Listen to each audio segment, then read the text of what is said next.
നമസ്കാരം, ഞാൻ അഡ്വക്കേറ്റ് രജനി. ഇതെന്റെ partner Sudheer. Acharya Chanakya lawyers and കൺസൾട്ടൻസിന്റെ പാർട്ട്നേഴ്സാണ്. അമൃതയുടെയും ബാലയുടെയും വിവാഹമോചനം കഴിഞ്ഞതിന് ശേഷവും തുടർച്ചയായി ബാലയുടെ ഭാഗത്തുനിന്ന് അമൃതയെ തേജോവധം ചെയ്യുന്ന രീതിയിലുള്ള വീഡിയോ കൂടാതെ പ്രസ് മീറ്റ് മുതലായവ നടത്തുന്നതിനെതിരെ അമൃത ഞങ്ങളെ സമീപിക്കുകയുണ്ടായി. ആയതിനെ കുറിച്ച് കുറച്ച് ലീഗൽ കാര്യങ്ങൾ പറയാനാണ് ഞങ്ങൾ വന്നിരിക്കുന്നത്. നമസ്കാരം. അമൃതയും ബാലയും തമ്മിലുള്ള വിവാഹമോചനത്തിന് ശേഷം അവർ തമ്മിലൊരു മ്യൂച്വൽ കൺസെന്റ് ഡിവോഴ്സ് ആയിരുന്നു. അതിനു മുമ്പായി അവരൊരു കോംപ്രമൈസ് എൻറ്റർ ചെയ്തിരുന്നു. ഇവര് തമ്മിൽ എൻറ്റർ ചെയ്ത കോംപ്രമൈസ് പെറ്റീഷൻ പാരാ 11 പ്രകാരം the petitioner and respondent also agreed to refrain from publishing or posting any allegations or aspirations or imputation or any news against each other in social media, other print and visual media or any other social platforms. It is agreed by both the parties that neither of them will interfere in the personal life of each other and will not act in a manner detrimental to each other's life. എന്ന് പറഞ്ഞാൽ രണ്ടുപേരും ഈ mutual consent ആയിട്ട് വിവാഹമോചനം നടത്തിയതിന് ശേഷം യാതൊരു രീതിയിലും അങ്ങോട്ടും ഇങ്ങോട്ടും തേജോവധം ചെയ്യുന്നതോ ക്യാരക്ടർ അസാസിനേഷൻ നടത്തുന്നതോ ആയ യാതൊന്നും പബ്ലിഷ് ചെയ്യില്ല എന്നും ഒക്കെ ഇതിനകത്ത് എഗ്രി ചെയ്തിട്ടുണ്ടായിരുന്നു. ഈ എഗ്രിമെന്റ് വയലേറ്റ് ചെയ്താണ് ഈ കഴിഞ്ഞ ഇത്രയും വർഷങ്ങൾ ബാല ഈ സോഷ്യൽ മീഡിയയിലൂടെ പല അലിഗേഷൻസും അമൃതയ്ക്കെതിരെ നടത്തിക്കൊണ്ടിരിക്കുന്നത്. ഇനി അലിഗേഷൻസിന്റെ കാര്യങ്ങളിലോട്ട് വരാം. ബാല പറഞ്ഞ ഒരു അലിഗേഷൻ കുട്ടിയെ പലപ്പോഴും കാണിക്കുന്നില്ല എന്നാണ്. കുട്ടിയെ കാണിക്കുന്ന കാര്യത്തിലും ഈ എഗ്രിമെന്റിൽ തന്നെ, ഈ കോംപ്രമൈസ് പെറ്റീഷനിൽ തന്നെ കൃത്യമായ പറഞ്ഞിട്ടുണ്ട്. അതിനകത്ത് പറഞ്ഞത് ഞാൻ വായിക്കാം. The permanent custody of the minor daughter Avantika shall be with the respondent up to the age of 18 years. Respondent എന്ന് പറയുന്നത് ഇവിടെ അമൃത സുരേഷ് ആണ്. പെറ്റീഷണർ എന്ന് പറയുന്നത് ബാലകുമാറാണ്. അതായത് ഇത് ഗാർഡിയൻ ഒപ്പിയിലാണ് ഈ കോംപ്രമൈസ് ഫയൽ ചെയ്തേക്കുന്നത് ഒരെണ്ണത്തിനകത്ത്. ഇതേ കോംപ്രമൈസ് തന്നെ മറ്റെല്ലാ ഇതിനകത്തും ഫയൽ ചെയ്തിട്ടുണ്ട്. എല്ലാ കേസുകളിലും ഒരു ഗാർഡിയൻ ഒപ്പി ഉണ്ടായിരുന്നു, ഒരു ഡിവോഴ്സ് ഉണ്ടായിരുന്നു, ഒരു റിട്ടേൺ ഓഫ് ഗോൾഡ് ഓർണമെന്റ്സ് ഉണ്ടായിരുന്നു, കോമ്പൻസേഷൻ കൊടുക്കാനുണ്ടായിരുന്നു, പിന്നെ ഒരു മെയിൻ്റനൻസ്, അതായത് ജീവനാംശം കൊടുക്കാനുണ്ട്.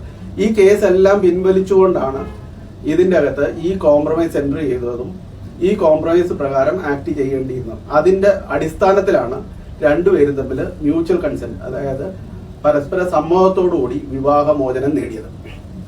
ആ കോംപ്രമൈസ് പെറ്റീഷനിലെ 3ാമത്തെ പാര പറയുന്നത് the permanent custody of the minor daughter Avantika shall be with the respondent up to the age of 18 years and the respondent will give education to the minor daughter Avantika. The petitioner will only have the right to visit and take the custody of the minor daughter Avantika only on every second Saturday of every month from 10 a.m. to 4 p.m. and for which the minor daughter Avantika shall be handed over and returned on the premises of the Honorable Family Court, Ernakulam. The respondent or her mother Laila Suresh shall produce and accept the child on all such second Saturdays at family court premises. The inconvenience of either of the parties should be intimated at least 48 hours prior to the scheduled time of handing over the minor daughter Avantika through phone. First party's numberum second partyയുടെ നമ്പറും ഇതിനകത്ത് കൊടുത്തിട്ടുണ്ട്. അല്ലെങ്കിൽ if not available through phone, through the email that is arunachalampictures@gmail.com. ഇതാണ് ബാലയുടെ Gmail കോടതി കൊടുത്തിരുന്നത്. അതിനകത്ത് നിന്ന് അമൃതയുടെ ഇമെയിലോട്ട് ഇമെയിൽ അയക്കണം. കാണാൻ വരുന്ന ഇത് അമൃത srsh@gmail.com എന്നുള്ളതിലോട്ട് ഇമെയിൽ അയക്കണം എന്നാണ് പറയുന്നത്. അപ്പോൾ ഇതിന്റെ അകത്ത് പറയുന്ന അനുസരിച്ച് അവന്തികയുടെ കസ്റ്റഡി മുഴുവനായിട്ടും അമൃതയ്ക്കാണ് കൊടുത്തേക്കുന്നതെന്നും ഈ സെക്കൻഡ് സാറ്റർഡേ മാത്രം കാണാനുള്ള, ക്രിസ്മസിനോ ന്യൂ ഇയറിനോ ഒന്നും കാണാനായ ഈ മിസ്റ്റർ ബാല പറഞ്ഞതുമാതിരി അതൊന്നും ഇതിനകത്ത് പറഞ്ഞിട്ടില്ല. സെക്കൻഡ് സാറ്റർഡേസ് മാത്രം കാണാനുള്ള പെർമിഷൻ കൊടുത്തുകൊണ്ടും അതും 10 മണി മുതൽ 1 മണി വരെ അല്ലേ, 10 മണി മുതൽ 4 മണി വരെ ഉള്ള സമയത്തിന് കോടതി വളപ്പിൽ കാണിക്കാനുള്ളത് ആണ് പറഞ്ഞിരിക്കുന്നത്. ഇതനുസരിച്ച് അമൃത ആദ്യ സെക്കൻഡ് സാറ്റർഡേ, ഈ ഡിഗ്രി ഉണ്ടായതിന്റെ ആദ്യ സെക്കൻഡ് സാറ്റർഡേ തന്നെ അമൃതയും അമൃതയുടെ അമ്മയും അവിടെ കുട്ടികളായിട്ട് ചെല്ലുകയും അവിടുത്തെ റെക്കോർഡുകളിൽ ഒപ്പുവെക്കുകയും ചെയ്തിട്ടുണ്ട്. അന്ന് ബാല അവിടെ എത്തിയിട്ടില്ലാത്തതാണ്. അങ്ങനെ എത്താത്ത സാഹചര്യവും ഇതിനകത്ത് പറഞ്ഞിട്ടുണ്ട്. അങ്ങനെയുള്ള എത്താത്ത സാഹചര്യങ്ങളിൽ if the petitioner fails to receive the minor ward on the scheduled date without prior intimation at the same time the respondent brought the child to at family court Ernakulam on the scheduled time, the petitioner will cease to visitorial right for the set month, and the petitioner should also intimate via phone, if not available through email, about his availability during the second Saturday of next month. Failing with, the respondent or her mother need not produce the child in court for the grant of custody as per the terms of this agreement during the next month. ഇങ്ങനെയാണ് പറഞ്ഞത്. അതായത് ഈ കുട്ടിയെ കാണാനായിട്ട് കൊണ്ട ചെന്നിട്ടും അവര് ആ മാസം വന്നിട്ടില്ല, ബാല വന്നിട്ടില്ല എന്നുണ്ടെങ്കിൽ ആ മാസത്തെ വിസിറ്റോറിയലായിട്ട് ഇല്ലാതാവുകയും അതേസമയം അടുത്ത മാസം വിസിറ്റ് ചെയ്യണം എന്നുണ്ടെങ്കിൽ നേരത്തെ തന്നെ ഫോണിൽ വിളിച്ചറിയിക്കുകയോ ഇമെയിലിലൂടെയോ അമൃതയെ ഈ കാര്യങ്ങൾ അറിയിപ്പിക്കണമെന്നും അങ്ങനെ അറിയിപ്പിച്ചാൽ മാത്രമേ കാണാനുള്ള സൗകര്യം ഉണ്ടാവുള്ളൂ എന്നും അല്ലെങ്കിൽ അമൃത കുട്ടിയെ കൊണ്ട ചെല്ലേണ്ട കാര്യമില്ല എന്നുമാണ് കൃത്യമായിട്ട് ഈ കോംപ്രമൈസ് പെറ്റീഷനിൽ എഴുതിയിരിക്കുന്നത്. ഈ ഞങ്ങളുടെ ഡിവോഴ്സിന് ശേഷം ഒരു പ്രാവശ്യം പോലും ഒരു മെസ്സേജ് അയക്കുകയോ എനിക്കൊരു ഇമെയിൽ വരികയോ ഒന്നും ഉണ്ടായിട്ടില്ല. സോഷ്യൽ മീഡിയയിൽ വന്നിട്ട് മകളെ കാണിക്കണില്ല എന്ന് പറയുന്ന ഒരു സീൻ മാത്രമേ ഉണ്ടായിട്ടുള്ളൂ. ഇന്നും മകളെ കാണിക്കണില്ല. പക്ഷെ ഒരിക്കൽ പോലും ആസ് പെർ ദ പേപ്പേഴ്സ് എന്റെ അടുത്ത് ഒരിക്കൽ പോലും ഇമെയിലോ മെസ്സേജോ വഴി മകളെ ചോദിച്ചിട്ടില്ല. അതിന് ബാല വന്നു എന്ന് കാണിക്കുന്ന യാതൊരു ഡോക്യുമെന്റ്സും ഇല്ലാതെ തന്നെയാണ് വെറുതെ അലിഗേഷൻ ഇത് എന്നെ തേജോധം ചെയ്യാൻ, ഞാൻ കുട്ടീനെ പിടിച്ചു വെച്ചേക്കുവാണെന്നുള്ളൊരു പോയിന്റിലേക്ക് എത്തിക്കാൻ വേണ്ടി മാത്രം പറഞ്ഞു വരുത്തുന്ന ഒരു വാർത്തയാണ്. അല്ലാണ്ട് ഞാൻ മോളെ കൊണ്ട് കാണിക്കാണ്ടിരിക്കുകയോ അല്ലെങ്കിൽ മോളെ പിടിച്ചു വെക്കുകയോ ഒന്നും ചെയ്തിട്ടില്ല. ഞാൻ ആസ് പെർ ദ ലോ എന്താണോ പറഞ്ഞിരിക്കുന്നത് അത് മാത്രമാണ് ഇതുവരെ ഈ നിമിഷം വരെ ചെയ്തിട്ടുള്ളൂ. ഇതിൽ പറയുന്ന ഒരു പോയിന്റ്സ് ഞാൻ ഇതുവരെ ബ്രീച്ച് ചെയ്തിട്ടുമില്ല. ഈ പെറ്റീഷൻ മുഴുവനും എടുത്ത് വായിച്ച് പറഞ്ഞു തരാതെ ഈ കോംപ്രമൈസ് പെറ്റീഷനകത്ത് തന്നെ അമൃതയ്ക്ക് ഇതിനൊക്കെ കൂടി ആയിട്ട് കോമ്പൻസേഷൻ കൊടുക്കുന്നത് 25 ലക്ഷം രൂപയാണ്.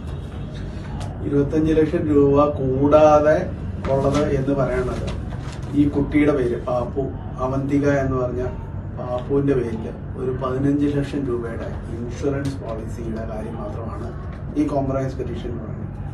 ഈ ഇൻഷുറൻസ് പോളിസിയും ഈ ഇൻഷുറൻസ് ഡെപ്പോസിറ്റ് എന്ന് പറയുന്ന ഈ സാധനത്തിനകത്ത് ഇതിനകത്ത് സ്പെസിഫിക് ആയിട്ട് എടുത്തു പറഞ്ഞേക്കുന്നത് ഈ കുട്ടിക്ക് വേറെ ഒരു സാധനം, ഈ അച്ഛൻ എന്ന് വലിയ വായിൽ വിളിച്ചു പറയുമ്പോൾ എപ്പോഴും ഞാൻ അച്ഛനല്ലേ എന്ന് വിളിച്ചു പറയുന്നയാള് വലിയ വായിൽ വിളിച്ചു പറയുന്നത് കോംപ്രമൈസ് പെറ്റീഷനിൽ എഴുതി വെച്ചിരിക്കുന്ന settlement of maintenance, education and marriage expenditure of the minor daughter Avantika. അതായത് ഈ കുട്ടിക്ക് ഇനി ഒരു മണി പൈസ പോലും ഈ കുട്ടിക്ക് വേണ്ടിയിട്ട് ഈ ബാല എന്ന് പറഞ്ഞ വ്യക്തി ചെലവാക്കില്ല എന്ന് കോംപ്രമൈസിൽ എഴുതി ഒപ്പിട്ടിരിക്കുന്ന ആളാണ് പറയുന്നത്. അങ്ങേര് എന്തും ചെയ്യാൻ തയ്യാറാണ്. അടുത്തതായി മിസ്റ്റർ ബാല ഉന്നയിച്ചിരിക്കുന്നത് ഒരു പോക്സോ കേസ് കൊടുത്തു എന്ന് പറഞ്ഞൊരു ഗുരുതരമായ ആരോപണമാണ്. എന്നാൽ ഒരു പോക്സോ കേസ് കൊടുക്കുകയാണെങ്കിൽ ഇമ്മീഡിയറ്റ് ആയിട്ട് ക്രൈം രജിസ്റ്റർ ചെയ്യുകയും റിമാൻഡ് ചെയ്യുകയും ചെയ്യും. പക്ഷെ ഞങ്ങൾ വെരിഫൈ ചെയ്ത ഡോക്യുമെന്റിൽ ഒന്നും തന്നെ അങ്ങനെ ഒരു പോക്സോ കേസ് കൊടുത്തതായിട്ട് കാണുന്നില്ല. കൂടാതെ അമൃതയോട് ചോദിച്ചപ്പോഴും അങ്ങനെ ഒരു കേസ് കൊടുത്തതായിട്ട് പറയുന്നുമില്ല. അപ്പോൾ തികച്ചും ഗുരുതരമായ ഒരു ആരോപണം ഉന്നയിച്ചിരിക്കുന്നത് തന്നെ അമൃതയെ തേജോവധം ചെയ്യുവാനാണെന്നാണ് എനിക്ക് തോന്നുന്നത്. ടേംസ് ഓഫ് ദ കോംപ്രമൈസ് പെറ്റീഷനിലെ 4ാമത്തെ പാര കൂടി ഞാനൊന്ന് വായിക്കാം. The petitioner has no objection in the respondent being declared as the sole guardian of minor Avantika. എന്ന് പറഞ്ഞാൽ അവന്തികയുടെ ഒരേ ഒരു ഗാർഡിയനായിട്ട് അമൃതയെ നിശ്ചയിക്കുന്നതിന് ബാലയ്ക്ക് എതിർപ്പില്ല. And the petitioner will file an affidavit to the said effect. And the petitioner will also file no objection for granting permanent custody of the minor to the respondent in OP 1501/2016. 1501 എന്ന് പറഞ്ഞ OP guardian OP ആണ്. അതിൽ petitioner എന്ന് പറയുന്ന ബാലയ്ക്ക് ഗാർഡിയനായിട്ട് അമൃതയെ നിശ്ചയിക്കുന്നതിൽ യാതൊരു ഒബ്ജക്ഷനും ഇല്ല എന്ന് ഒരു അഫിഡവിറ്റ് ഫയൽ ചെയ്യുന്ന ഈ കോംപ്രമൈസ് പെറ്റീഷനിൽ പറഞ്ഞ് അതിനനുസരിച്ച് ഒരു അഫിഡവിറ്റ് ബാല ഫയൽ ചെയ്തിട്ടുണ്ട്. അതിനുശേഷം പറഞ്ഞേക്കുന്നത് the petitioner will remain as the biological father in all documents. അതായത് ഡോക്യുമെന്റ്സിൽ മാത്രം ബാല എന്നും ബയോളജിക്കൽ ഫാദറായിട്ടുണ്ടാവുമെന്നും അതനുസരിച്ച് അമൃത പറഞ്ഞതനുസരിച്ച് ഇതുവരെയുള്ള എല്ലാ സ്കൂൾ ഡോക്യുമെന്റ്സിലും ഇതിലുമൊക്കെ ബാല തന്നെയാണ് അച്ഛന്റെ സ്ഥാനത്തുള്ളത്. ഇതേ കോംപ്രമൈസ് പെറ്റീഷനിൽ പാരഗ്രാഫ് 13 വീണ്ടും പറയുന്നുണ്ട്, the respondent alone will have the permanent custody and guardianship of the minor child Avantika and the respondent alone will be entitled to take decisions with regard to the protection, safety, educational right and every other aspect with regard to minor child avandika, and the petitioner will not interfere in any of the affairs of minor child avandika henceforth.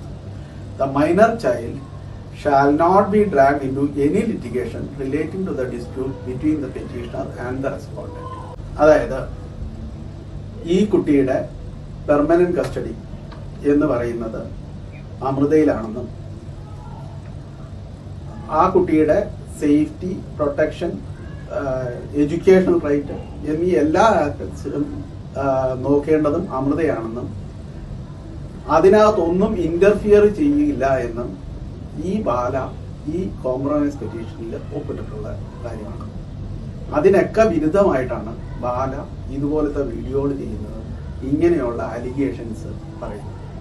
ഒരു തരത്തിലും ഒരിടത്തും ബാല ഇന്നേ വരെ ഈ compromise പെറ്റീഷനെ പറ്റി പറയുമോ, ഏതെങ്കിലും ഒരു അലിഗേഷൻ ഉന്നയിക്കുമ്പോൾ അതിന് ലീഗൽ സ്റ്റാൻഡിങ്ങോടുകൂടി ഇങ്ങനെ ഒരു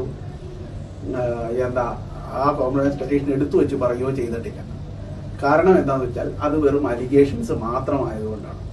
ഞാൻ ഇവരുടെ കോംപ്രമൈസ് പെറ്റീഷനിലെ ഒട്ടുമിക്ക കാര്യങ്ങളും ഈ വീഡിയോയിൽ പറഞ്ഞിട്ടുണ്ട്.